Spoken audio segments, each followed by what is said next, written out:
Afrobeats. Oh, not only Afrobeats, but African music. African music. You know Sounds of the continent. Sounds of the continent. Come on. Which is now really sounds of the world, we should say. Yes, right? We're global now. Ladies and gentlemen, we are officially global. Power of TikTok, the power of social media. Like, you know, it's very wavy. You can't listen to Amapiano and just be singing like this. You know what I'm saying? You might want to get up and... So it's the dances, the joy that comes from it. It's joyful music. Yeah. It's a vibe. You grew to it. And, you know, that just... people just draw to that. And I just feel like as a result, especially of the pandemic, people are home and here's something you can watch. Yeah. It took off. The growth of the music, of Amapiano, as of the last year and a half, it has been at a way faster pace. Okay. I don't disagree. Than traditional Afrobeats. I don't disagree with that.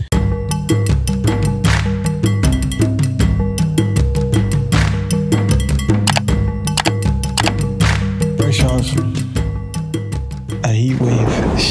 Is that what we call a heat wave? It's not for Seattle standards. For Seattle standards, fresh off the heat wave. The boys are back. Come on, way. TJMTM. We back. Is back at y'all with another episode. Let's go.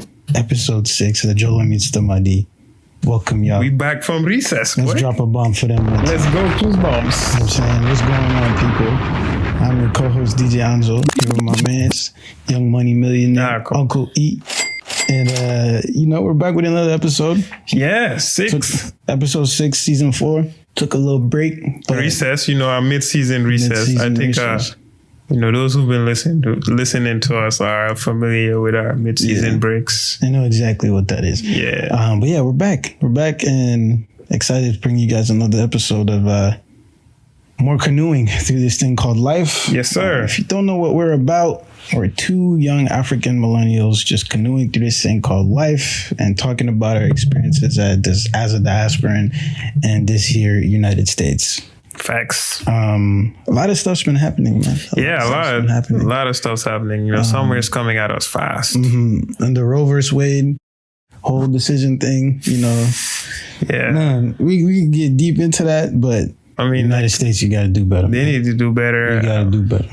Men need to do better, men in power, everybody, you know, awareness and ensuring that women have their rights, especially when it comes to their own bodies. Facts. You know, it's the ultimate violation for a man to make any decisions on a woman's body. 100%. But, you know. So these old men of, you know, a particular look making these rules, y'all gotta get it together, man. Get out of here. You know, vacate the place. Vacate. Like Uncle E would say.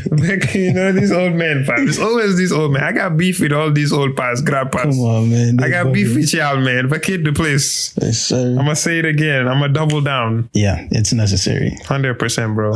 But today we are gonna touch on something that we haven't touched on in a while. Which is? Afrobeats. Oh, not only Afrobeats, but African music. African music. You know sounds of the continent. Sounds of the continent. Come on. Which is now really sounds of the world, we should say. Yes, right? We're global now. Ladies and gentlemen, we are officially global. We're officially getting a Billboard chart. Come on. If that hasn't happened already. Yeah. And there's no corner of the world that I think you can go and everywhere. Afrobeats, African sounds are everywhere now. 100%. It's insane. And the mad thing is this wasn't like it happened. That's so what I'm saying though. It happens, you know, because look at us early, you know, like I don't think we would have ever envisioned African musics to become this global. Yeah. Like this mainstream. Yeah. Like, you know, it was always we had our greats. You know, it was very authentic and, you know, they did their tours. It was more of a individual based on the artist. Now it's a collective movement. It's a mad thing. Oh, globally too, it's a global collective movement. Like, you know, so it's no longer on one great artist carrying one country, known for one country. Like, you know, they used to do the fella times. Yeah. Now it's a collection, right? A collection. And there'll be people popping out of nowhere that you've never heard of, right? I love it. I love the competition. I love it. But and is it really competition? I feel like it's more community. Like we're all building together. Fair enough. You don't have to look at it. But I'm just saying the wave of new artists, like you can't be complacent in this Afrobeat scene anymore. Right. You have to stay ahead. You have to stay ahead. 100%. 100%. Banger after banger. Every month there's a new banger. Yeah. So that's what I'm saying. In that aspect, I look at the competition aspect of that and say, this is great for us. You know, It is. we thought Black Panther was our peak. We thought we were at the Mount Everest. Once we hit with Beyonce. What was the mountain that Maku came from? We thought that was the Black Panther for us. We thought, that's it. It ain't going to get better than this. We thought Mbaku was peak. Ride this wave. But little did we know, man. Yeah. That was just the beginning. The tip of the iceberg. And it's exploded. Snowball effect since. I mean, just here in Seattle, right? I remember like as early, I guess, or as late as like 2016. Yeah.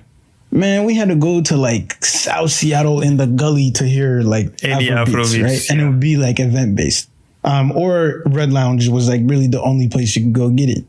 Now we're spinning Afrobeats at every club. Everywhere you go to, you're going to hear at least 3-4 Afrobeats tracks. At least 3-4. Casually. And if it's an African DJ, best believe you're hitting at least. Otherwise, we don't claim that guy. But it's crazy, bro. Like, think about that growth. Amazing. Right? Amazing. Didn't see it coming. And we go from things like Burna Boy selling out MSG, right? Wow, bro. Like, think how crazy that is. The significance of that. You know, that is the grand stage. And what like, to me, I have my perspective of what it means. What does that mean for you, for Burna to sell out MSG? I mean, for Burna to sell out, it's a representation of how far the music of African music, the African artists, African culture, Africanism. I will say it's like a significance of that. Of here is all of that encompassed in the biggest arena, one of the biggest arenas any artist can headline, which is Madison Square Garden, one of the most historic venues for any artist. And it was a moment of we have arrived. And Burna signified that. So, and you saw Yusundur was there. Opening. It was a celebration. I always say it was, it's a great concert. TikTok was buzzing with the memes and stuff. But I thought it was a celebration of African music. Fella would be proud, Extremely. I don't know who wouldn't be proud. Exactly. Unless they were jealous. Burna Boy, So to me, that's what it was, man. I was like, man, what a celebration of how far the music has gotten us to being mainstream, taking over, coming into the US market. And here we are now. Although I felt like it was, the crowd too, the Africans showed up to support, especially Nigerians. They showed up to support their artists. Shout out to them as they should. It was a Gambian artist in there, but we would have been in there, So, but it was a celebration for me of African music, African culture, Africanism encompassed in this one African giant performing. That's a perfect. So that's what it meant for me. I think to build off that too, it was like a paradigm shift, right? Where it's like, we're not coming to take part. We're coming to have our place. You know what I'm saying? Seat at the table. Seat at the table, and like, we're going to be heard. Whether that's in music, whether that's in politics, whether that's in whatever the hell the case may be. For me, that Burna, like, jumping out there and doing what he did for MSG was like, no, we can do battle by ourselves, and y'all need to recognize that, like we've been saying. So you know how heavy I've been. Shout out to Burna Boy, Clues Bombs, and guys, if you guys don't know this man right here, Anzo, he's one of the day one Burna Boy fans. Uno, bro. This man was talking about Burna Boy. I'm like, who? The guy who sounds Jamaican, that's from Nigeria. This guy was one of the early, day one Burna Boy fans. So I know as that must have been very fulfilling and satisfying too. I was so happy see your guy selling out MSG. Yeah, man, it was a good thing to see. Now my man's is peak. You talk about Afrobeats, there's no conversation without Burna Boy. Man, you know what we need next? What? Headliner, Coachella. Not that we need it, but I would like to see that from an African artist. And I wonder who will be the first African artist to headline Coachella. Or that level of concerts. Okay. Coachella or similar. And I think that's happening to a certain level out in Europe. Like, African artists are No, I'm saying in the US, because now we're talking about the US market. Yeah, okay. And so, like, what are the premier concerts in the US, right? It's usually Coachella, I would say that's Lollapalooza. Yeah, those. In Chicago. So I wonder, and I would question this. If you had to place your money or bet who will be the first African artist to headline like a Coachella, who would your guess be? Who would you put your money on? We'll see, because Burna's dropping soon, right? We'll see how that album does. Obviously, as a Burna Boy stan, I'm going to put him up there. You think Burna would be the first one too? Or Wizkid. Because they have like the most...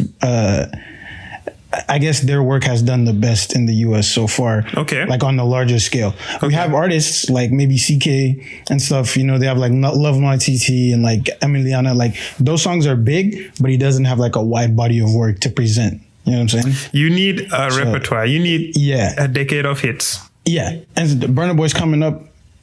Well, no, he's out of decade already. He's getting there. Wheezy, of course. Wheezy has it. So... I'd probably put them two up there.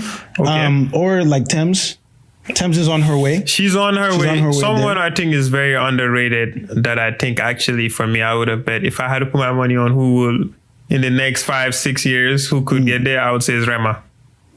I agree with you. And that's where I would have put my money on. That was a good Rema to just his trajectory and his like... Okay. No, for sure. I would think Rema would be... That's what I would get. I like Rema, bro. Come on. Bad Commando. Initially, I was like, he's like a young kid. But now, fam, he's consistent. Now he's the guy. Extremely consistent. He has all the tools. And he's tapping in with a lot of people, too. Yes. And, you know, a great sign for me is he does it effortlessly, you know? Yeah. Rema will never struggle to have hits. Consistent. Well, let me not jinx the guy. But it doesn't come off. You know, just like, you know, when Wizkid came out, it was just easy. It's just banger after banger. Yeah. Rema gives me that same vibe. Okay. In the sound. I hear you. I'll agree with you on that. He's up there. He's heading there. Because he's the next wave. He got next. I think he got next. Yeah. Whatever that throne is, well, you never know. I think he got next, though. That's a good call out. Rema? I have to agree with you, bro. Davido sold out Prospect Park too. Oh, he didn't sell it out, but he was part of the concert there, the benefit concert. I don't know. Is it just me? But Davido is now like has gone a tier below Burna and Wizkid. I think those two have. He's tier 2 now. I don't know how. Maybe he's tier 1 and they're like tier platinum or something. He ain't on the same. He's still level big. As Wizkid and Burna Boy anymore. He's just one level below now. Or star power. Musically or star power? Both. Okay. Both. I think right now, you know, Burna and Wizkid, those are tier 1. And then I would put Davido on the tier 2. It's hard for me to have that separation, but I hear you think he's on the same level as of now? Not right now, no. That's what I'm saying. You can't dropping him to tier 2? I mean, tier 2 is an elite list too. I would say maybe 5-6 artists in tier 2. He's still, so is Burna and Weezy the only on tier 1? If we're looking at numbers wise globally, I would say Burna and Wizkid. Just those two? I would put those in my tier 1 of Afrobeats or African artists now. And then you got like a pyramid. Yeah. Okay. Then I'll agree with you, tier 2. Yeah. Yeah. But hey, he did his thing, you know. Hey, you know, sheesh. Shout out Thames and Wizkid, just want to be tier 1. Hey, let's go. Let's go. Best international artist. Man. And then the collab of the year with What do you Wizkid. like about Thames the most, like for you, what she represents? Her aura. She damn, I almost sounded like a girl. I said it's giving. Not you saying it's giving. It's giving. Nah, Thames she's giving like I can do bad all by my own. You know what I'm saying? And it's like I'm gonna be successful, but I don't have to be in your face about it. I'm gonna just be real cool, calm, collected in the back here doing my thing, but I'm still gonna be dope. That's what I love about Thames. Her aura. She's just. And then the voice to match. Yeah, the voice is extremely unique. Yeah. I liked what she said in her award speech when she said that for that young girl who's watching this, like this could be you. I always, say that's like very important because when you see Thames, girl from Lagos, start singing, 2020 really start taking off, and then within 2 years everything has changed for her. That is possible for that young girl who aspires to it. 100%. It might not be possible to, please be realistic. But I'm just saying Thames tells you that it's possible, and it's so inspirational for the young African girls especially. Yeah, I agree with you. Thames is like everything about her is just screams like, put your mind to it and just do it. Clues bombs for Thames, man. Shout out to Thames, man. Like 2 bombs for you. Come on. You know what I'm saying? Thames, shout out to you and Wizzy for winning the award. Yeah, man, like Wizkid and that. You know what I'm saying? That was a moment. Now we have the other elephant in the room. What is this? Amapiano. Woo! Where, with you? You know that meme? Where, with you? It's fam. The last time we had this conversation. Yo! Right? We were listening to Amapiano, but that wasn't, it wasn't, you know what I'm saying? It was not what it is now. Now it's like, bro, Amapiano is such a vibe. You know? Man, it's wow. Amapiano is, and for those, if you don't know Amapiano, what's Amapiano, Ivan? Please explain it. If you don't know Amapiano is, you should consider, I don't know what's wrong with you, but so basically it started off as like taxi music in Pretoria and Joburg in South Africa, right? Okay. And this is what like the taxi guys would play in the cars. In the cars, yeah. In the minivans. We call them matatu in Uganda. But that's where the sound was born, right? Mm-hmm. And it was played like in the gully, like in Soweto, like all those like places where, you know what I'm saying, you go if you're South African. Gotcha. Not, you know. I know what you mean. You know what I'm saying? Mm-hmm. And so the sound grew out of there and then eventually like grew out into South Africa and like Zimbabwe. Okay. And then now during the pandemic, like we were talking about. I think pandemic had to be the trigger point, right? Shout out Major League DJs. Yes, shout out to those guys, Drop man. the fucking bomb for Major League DJs, man. If you don't know, please. Now, me and E-Boy over here during the pandemic, yes, Major League DJs had a weekly show called Balcony Mix. Yeah, Balcony Mix. We never missed one of those, bro. These men started doing it on YouTube and we never missed every Friday. Every single Friday. Standard, what was it, like 10? Like 10 p.m. It'll drop our time. We already were watching. It's an hour of these DJs just at different venues and it's just vibes. Yeah. Like they're just playing Amapiano and it's just vibing. And why do you think Amapiano took off the way it did? Well, I would say during the pandemic, right? Because like the sound, it gives chill. It gives something you play at home, you know, that you can just vibe with, right? You know, so... And now DJs like Major League, you know, DJ Manfariza, like, you know, they I don't know, they just started putting it more out on YouTube, right? And people just wanted more because it was just vibes. Yeah. And soon, little do we know, like pandemic is we're coming out of it and like they're playing Amapiano everywhere now. Yeah. And then guess what happened? Afrobeats artists started collabing with the South Africans, coming in with the South African, and then the dances too. You know, the power of TikTok, the power of social media. Like, you know, it's very wavy. You can't listen to Amapiano and just be singing like this. You know what I'm saying? You might want to get up. So it's the dances, the joy that comes from it. It's joyful music. Yeah. It's a vibe. You grew to it, and you know that just people just draw to that. And I just feel like as a result, especially of the pandemic, people are home and here's something you can watch. Yeah. It took off. And I think it was South Africans have always, in my opinion, they've always like made music for themselves because it's a sustainable scene for the artists there. And they'll do well, right? But now, like, them taking that sound and going global with it, right, has put them in a whole different conversation because now it's like, oh, South Africans are not only making music, but they're also bringing their culture and saying, that's not how you do this. This is how you do it, right? So this is how you dance on a piano. Like they'll do all the moves. All the moves, you know? Yeah. And then we learn, right? So Amapiano's emergence has been a mad thing, bro. You know, I don't know if this is a hot take, bro, but especially if I'm looking at 2021 and we look at from a growth standpoint, Amapiano has grown more than what we know as Afrobeats. So do you mean like the standard, what's coming out of like Nigeria music, and stuff? The growth of the music, of Amapiano. Yeah. As of the last year and a half, it has been at a way faster pace. Okay. I don't disagree. Than traditional Afrobeats. I don't disagree with that.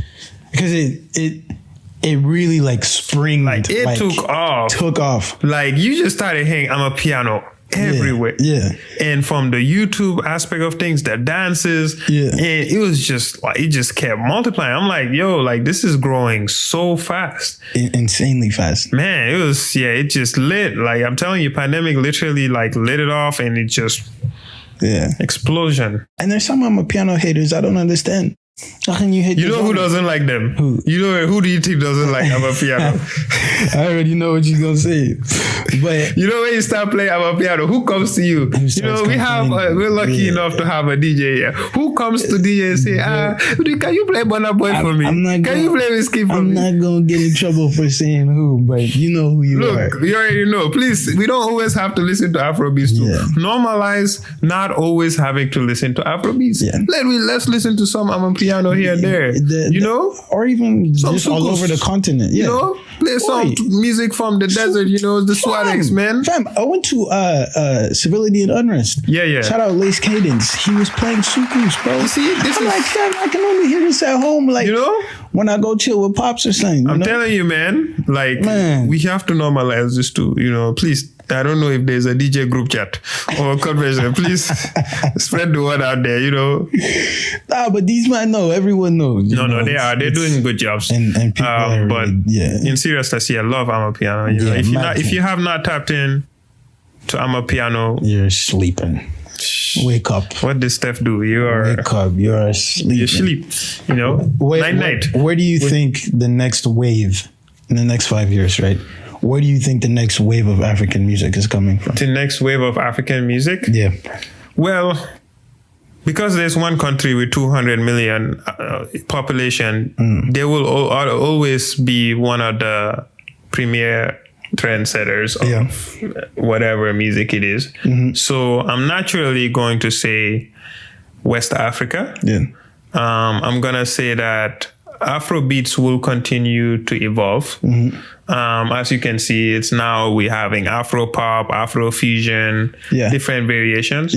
But all coming in from the West Africa and specifically Nigeria. I think the next 5 to 10 years, I think that will continue to be. Hopefully Ghana can come in, you know, who never has in the air, you know, those things. If they can also join the wave. I want other African countries, hopefully, you know, everyone to join in. But I think West Africa driven by still Nigerian artists, Afrobeats, you know, I think they're gonna continue to push the wave. Okay. Spearhead at least African music, quote unquote. Yeah, that's fair.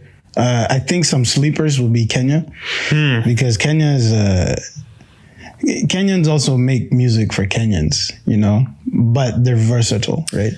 So you'll see Burna collabing with a lot of Kenyans. Why? But East African artists though, bro, I don't always understand this. I don't know, maybe it's a West African thing, but like, I'm sure if you went to East Africa, like everyone's listening to artists from around that region. But to me, they don't come off as mainstream or they don't translate as much to West Africa. You know, like growing up, I had never, you know, heard any artists from East Africa that we even listened to. Yeah. So like, why do you think? I would say that they don't like evolve the sound as well as say like West Africans, right? Because our sound is also very much for us and it's still very kind of traditionally rooted. That being said, like I have an issue with Ugandan music where like I shouldn't be hearing the same beat I was hearing 15 years ago. You know? Yeah. Like guys, let's evolve and tap into some other kind of expression, right? Yeah. That's why I was saying a lot of these Kenyan artists, like they're versatile and they're like Sauti Sol, for example, they tour globally, right? Yes. Their sound has evolved. And naturally, most East Africans, the music we make is more like sing-songy and like lovey-dovey kind of music. Okay, so I see. So it's hard if you're not East African to dance to it. Okay. Like, you know, West African, like Nigerians like to move a lot. The beat, like, the move, the dance moves, all that. Yeah. Well, with us, it's like you're most probably in the bar drinking a beer and chilling with your friends. And then they're playing. And you're singing along. Ah, okay. I see. So it's I think it's just different styles of music, but Kenya, I think they're sleeping on Kenyans. Well, please, you know, like I said, me, I'm an advocate for anyone brought that one country bringing us great artists. So, you know, I'm here for it. East Africans, please, you know, be very loud with your music. Yeah. Forget if you're in a room around West Africans and you feel like you shouldn't that's what I think too. You guys are very, in a way, too considerate. You know, like you guys don't go out of your way to say whether you like it or not. I beg, you're listening to our songs, our sounds, you know? Yeah. I wish East Africans did more of that. Come on, guys. I agree with you. Anyway. But also, the last thing I'll say on this is specifically where we are in Seattle. Yeah. Music is very segregated. It's a much different story when you're out in like the South or the East Coast. Go to a hookah lounge and you start hearing, you know? Yeah. The South and like the East Coast, you hear a blend of everything. Like then you'll get your compa from like Haiti, all the dance hall and like reggae and all that. Yeah. Seattle's kind of siloed in that sense.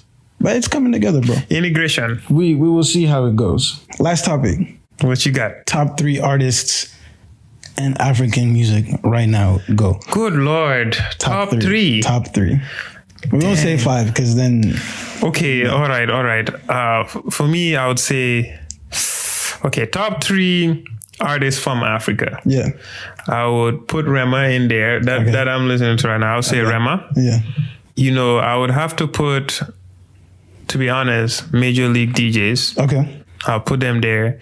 And then the third one, it's a tough one, but it's just from a consistency standpoint, the guy just is always on point. And that has to be Starboy. Okay. So Rema, Wizkid, Major League DJs. Those are my top 3 right now. Okay.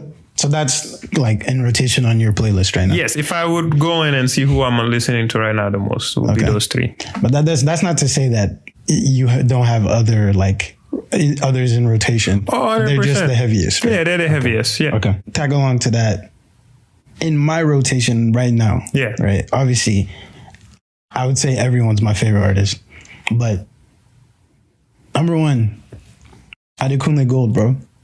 Wow. Adekunle Gold to me like is so slept on, and like he sings about profound shit, right? It's not like party this all the time. Okay. Like Sinner was about like Bathsheba and the story in the Bible, you know. So Adekunle Gold, he's coming here on July 4th. Oh yeah. I'm going to see him. Adekunle Gold, heavy in rotation right now. Okay. Number 2, although he was born in France, he's still African. Taiki, yeah. He's deep in your bag. Fam, trust me. Sometimes I be thinking I'm francophone. Hey. When I listen to Taiki. Oui. You get what I'm saying? Yeah. Like, this brother is next level, has not missed with any of his latest records or albums. Taiki the Taik. Number 2. Shout out to Taiki. Number Trace. Kabza De Small. Who? Kabza. From South Africa. Oh, from South Africa? Yeah, Kabza.